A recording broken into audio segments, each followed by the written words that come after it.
Hello, everyone. Welcome back to the Easy English Podcast. I'm Hannah, and as always, I'm here with my co-host, Alex. Today, we have a very funny story for you about a dinner party gone completely wrong. We will talk about cooking mistakes, meeting new neighbors, and how to survive a kitchen disaster. Hi, Hannah. Hi, everyone. Oh, yes, today's story is great. I think we all can remember a time when we tried to make something beautiful in the kitchen, but it turned into a total mess. Would you say you are a good cook, Hannah? I can make a few good dishes, Alex, but I would not call myself a chef. If I have a recipe, I am able to follow it quite well, but if I tried to improvise, things can go wrong very quickly. What about you? Do you make your own meals every day, or do you prefer to order food? I do try to cook every day, actually. I make a simple breakfast, and I usually do the dishes immediately so they do not pile up. But if I had to cook for new people, especially new neighbors that I really wanted to impress, I would be so nervous. I would probably make a mistake too. Exactly, and that is exactly what happened to our protagonist, Sarah. Sarah just moved into a beautiful new apartment building. She wanted to be friendly, so she invited her next-door neighbors, Mr. and Mrs. Benson, over for a nice dinner. She thought, I will make a traditional tomato pasta sauce from scratch. It will be perfect. Ah, pasta sauce. That sounds easy, but it actually takes a lot of time and care to do it right. If I were her, I would make something simple like a salad first to see how much time I had left. Does she have enough time to do everything? Well, she thought she did. She started early in the afternoon. She had to do some shopping first, of course. She went to the local market to buy fresh tomatoes, garlic, herbs, and some special spices. She wanted to make a great impression, so she was able to find the best ingredients in town. That is a good start. When you want to make a good impression, you cannot use cheap ingredients. But tell me, Hannah, did she manage to keep the kitchen clean while she was working? I know that when I cook, I make a huge mess. I always tell myself, I will clean as I go, but I never do. Sarah is exactly like you, Alex. By 5 o'clock, she had pots and pans everywhere. She was trying to do 3 things at once. She had to boil the pasta, simmer the sauce, and set the table. She was running around the apartment thinking, will they like the music? Will the apartment be warm enough? Could I have chosen a better wine? Ugh, the stress. When you worry about so many things, you are not able to focus on the cooking. That is usually when the big mistakes happen. If you do not pay attention, you might make a terrible error. What did she do first? Well, the sauce was simmering on the stove, smelling wonderful. But Sarah tasted it and thought, this needs a little bit of salt to bring out the flavor of the tomatoes. So she reached into her cupboard. Now, in her new apartment, she had not organized her jars yet. She had 2 identical glass jars side by side. Oh no, I can see where this is going. One jar had salt and the other jar had sugar? Yes, and because she was in such a hurry, she did not look closely. She grabbed a big spoon, scooped up 2 large tablespoons of white crystals from the sugar jar, and threw them right into the tomato sauce. 2 tablespoons of sugar and tomato sauce? Ah, that would make it taste like candy. But wait, could she not taste it immediately to check? She should have done that, Alex. If she had tasted it right then, she would have been able to fix it, or at least start over. But right at that moment, the doorbell rang. Her neighbors arrived 15 minutes early. Oh no, that is the worst. When guests arrive early, it completely ruins your plan. You cannot do your final checks, and you have to act like everything is perfectly under control. Exactly. So she ran to the door, opened it with a big smile, and welcomed Mr. and Mrs. Benson. They were very polite. They brought a lovely plant as a gift. Sarah said, please come in, make yourselves comfortable. I will bring you some drinks, and then I will finish the dinner. It is almost ready. So she left the kitchen to host them, but the sauce was still on the stove, right? Did she do anything else to it before she served it? By the way, if you are enjoying this story and want to help us make more episodes, please subscribe or click the like button. It really helps other learners find our channel. Yes, and feel free to ask any questions in the comments. We read and answer them all. Anyway, back to our cooking disaster. This is where the story gets even worse. While she was pouring drinks in the living room, she remembered that she wanted to add a touch of warmth to the sauce. She wanted to use paprika, which is mild and sweet. So she excused herself for a moment and ran back into the kitchen. Let me guess. She grabbed the wrong red powder. Yes, she grabbed a small jar of super hot cayenne pepper instead of the mild paprika. And because she was rushing, she did not just put a pinch. She shook the jar vigorously over the pot. A massive cloud of bright red, extremely spicy cayenne pepper fell straight into the sweet tomato sauce. Oh my goodness. So now she had a sauce that was incredibly sweet from the sugar and unbelievably hot from the cayenne pepper. That sounds like a dangerous combination. Would anyone be able to eat that? I do not think anyone could eat that without crying, Alex. But Sarah did not know yet. She was in such a hurry. She just grabbed a large spoon, did a quick stir, and thought, perfect, now I can plate the food. She was so proud of how organized she was. She thought she was doing a fantastic job, making the best first impression possible. It is amazing how we can feel so confident right before everything goes completely wrong. So what did she do next? Did she make them sit at the dining table immediately, or did they have their drinks first? She asked them to make their way to the dining room. She had set the table beautifully with her best plates and some nice candles. She told them, I made a special pasta dish with a secret sauce. I hope you love it.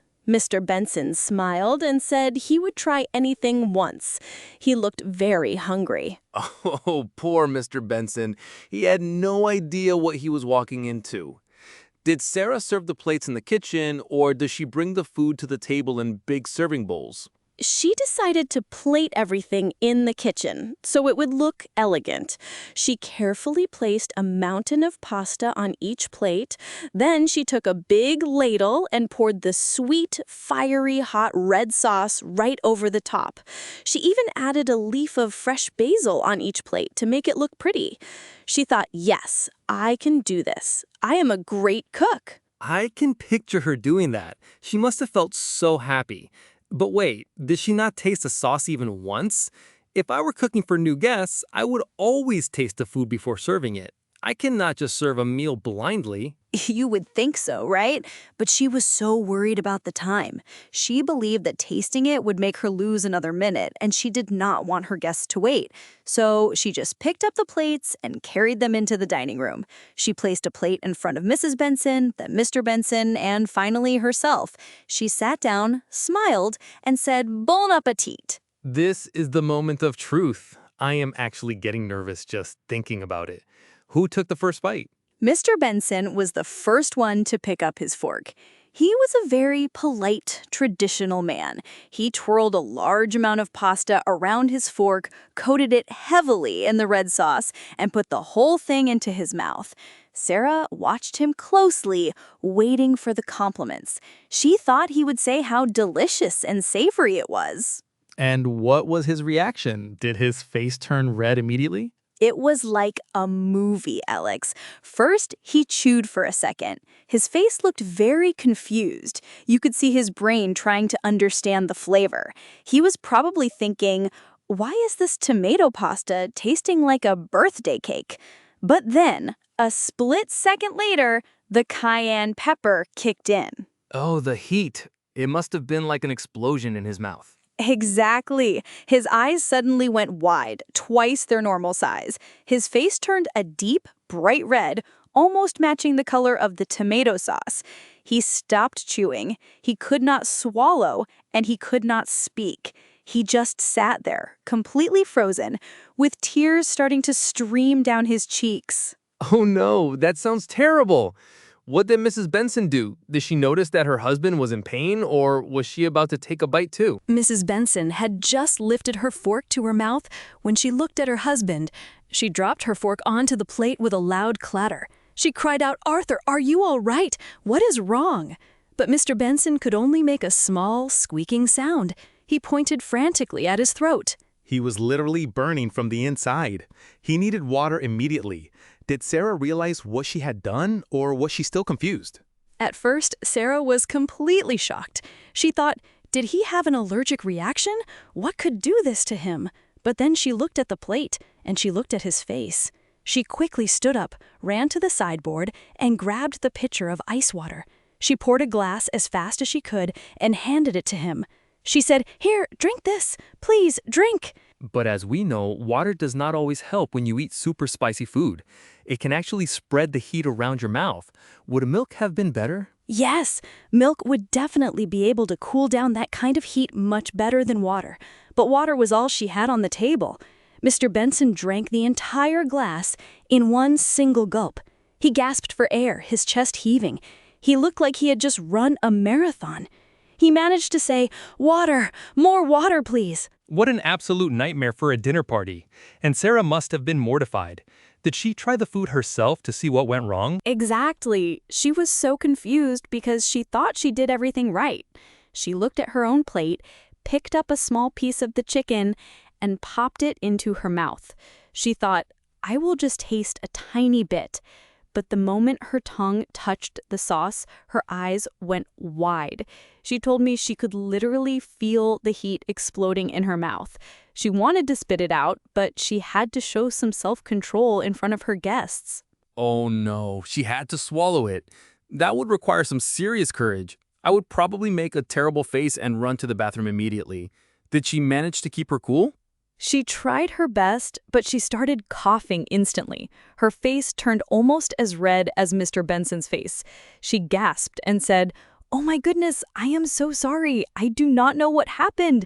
I think I used the wrong pepper." At that point, the truth was out. But wait, what about the rice? We know she made that sweet mistake with the sugar. Did anyone try the rice yet? Or were they too busy trying to survive the spicy chicken? Well, Mrs. Benson had not touched the chicken yet, thankfully. She was still trying to help her husband, who was slowly recovering. But to calm her nerves, Mrs. Benson took a large spoonful of the rice. She thought it would be safe and neutral. She smiled politely at Sarah and said, "Do not worry, dear. Cooking can be tricky. I am sure the rice is lovely." And then she ate it. Oh, this is getting worse and worse. The sweet rice after the burning chicken. What was her reaction? Mrs. Benson chewed slowly, her polite smile frozen on her face. You could see her brain trying to make sense of the flavor. Rice is supposed to be savory, but this tasted like a dessert.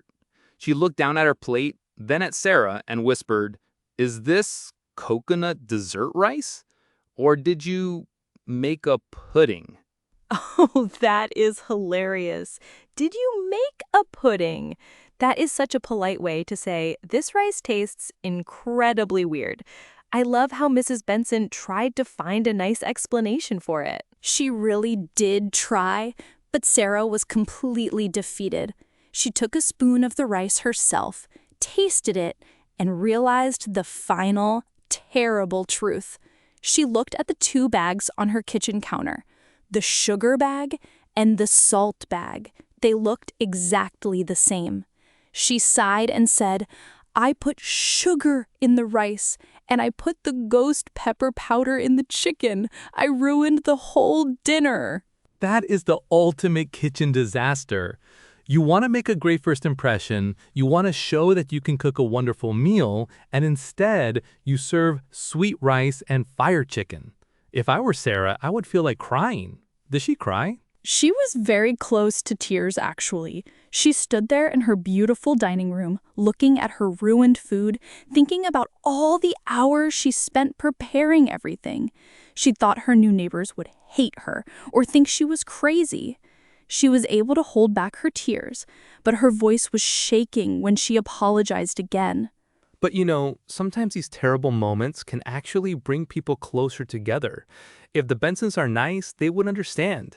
How did the Bensons react when they saw how sad she was? That is the beautiful part of the story. Mr. Benson, who was finally able to speak again, wiped his forehead with his napkin. He looked at the chicken, then he looked at Sarah, and he started to chuckle. It was a small laugh at first, but then it grew into a loud, warm belly laugh. He laughed? That is amazing.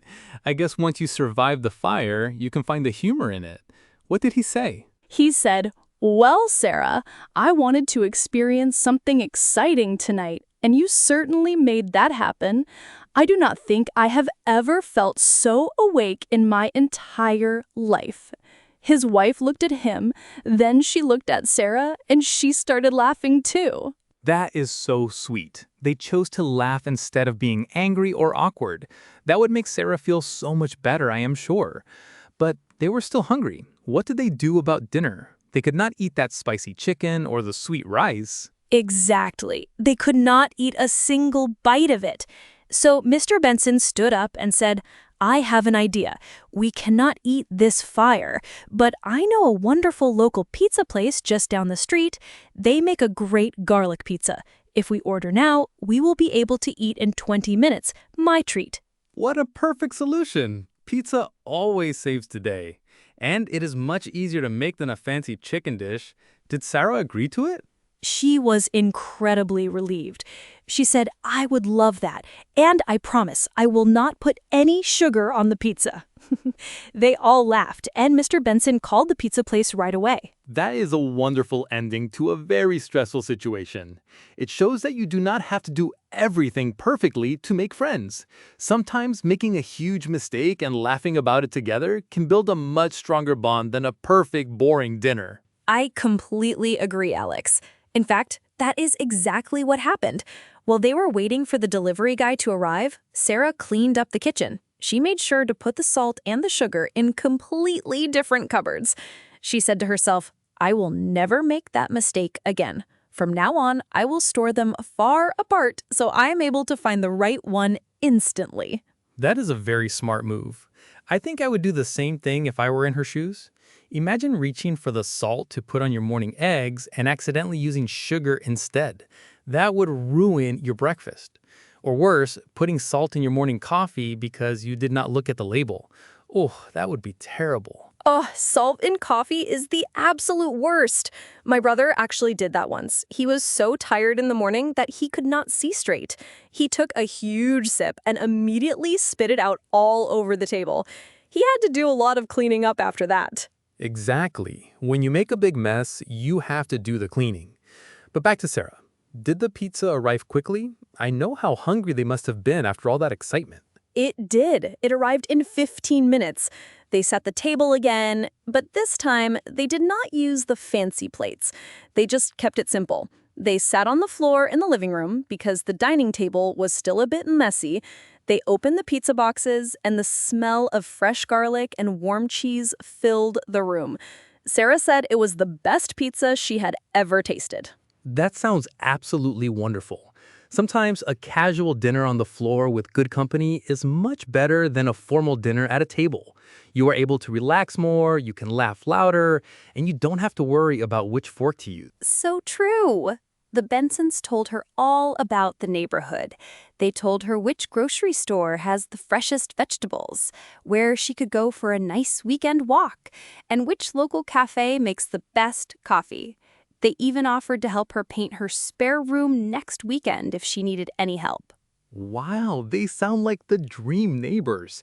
Many people would just go home after a food disaster like that, but they stayed, shared their local knowledge, and offered to do some heavy lifting for her next week. That is true kindness. It really is. Sarah felt so lucky. She realized that she did not need to make a perfect first impression with a 5-star meal. By being honest, apologizing quickly, and laughing at her own mistake, she was able to show them her real personality, and that is what actually helped them connect. That is a beautiful lesson for all of us. Often we worry so much about making things perfect. We think we have to do everything right or people will not like us. But in reality, people love authenticity. They love it when we are just ourselves, mistakes and all. Absolutely. If you make a mistake, just own it. Apologize, try to find a solution, and if you can, laugh about it. That will always make the situation better. Now, Alex, let us look at some of the useful words and phrases we heard in today's story. Our listeners might want to use them in their own conversations. I would love to do that. One phrase that came up a lot was to make a mistake. Remember, listeners, we use the verb make with mistake, not do. For example, you can say, I made a mistake on my test. Or, don't worry, everyone makes mistakes sometimes. Yes, and we also used the word able. When we talk about ability, we often say be able to. For example, Sarah was able to solve the problem by ordering pizza. It means she had the capability to do it. It is very similar to can, but we often use will be able to for the future. Like when Sarah said she will be able to find the salt easily next time. That is a great explanation, Hannah. Another word we used was would when we were imagining things. Like when I said, I would do the same thing, or that would ruin your breakfast. We use would to talk about hypothetical situations, things that are not real right now, but we are imagining them. Perfect. And finally, let's look at the difference between make and do again, because it can be tricky. We make pizza, we make a mistake, and we make friends. But we do the cleaning, we do the dishes, and we do our best. If you can remember those pairs, your English will sound incredibly natural. It certainly will. Well, that brings us to the end of today's episode of the Easy English Podcast. We hope you enjoyed Sarah's dinner adventure and learned some helpful tips for your own English journey. Thank you so much for listening, everyone. Keep practicing, don't be afraid to make mistakes, and we will see you next time.